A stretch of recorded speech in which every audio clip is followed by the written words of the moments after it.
Paikmal block Jharbandh रास्ता चुहापाली bridge पाखरे एक मर्मन्तुद ट्रक दुर्घटन जड़े युवक मृत। मृतक हेले चुहापाली ग्रामर राजेश कुंभार।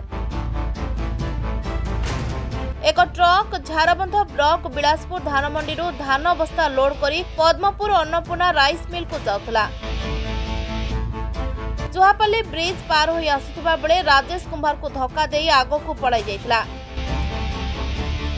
घटनास्थल में युवक राजेश मृत्युवरण करी पड़िथिबा बेले ग्रामवासी उक्त दुर्घटना को देखि ट्रक को अटकाई घटनास्थल में रास्ता रोक करथिले।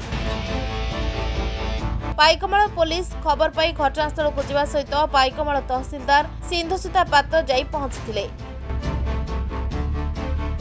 ग्रामवासी गाड़ी मालिक मृतकर परिवार लोकों को 10 लाख टंका आर्थिक सहायता प्रदान करू बोली दाबी करबा सह रास्ता रोक करथिले।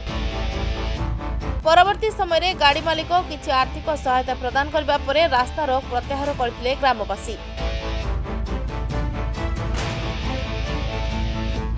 Bureau report rainbow media.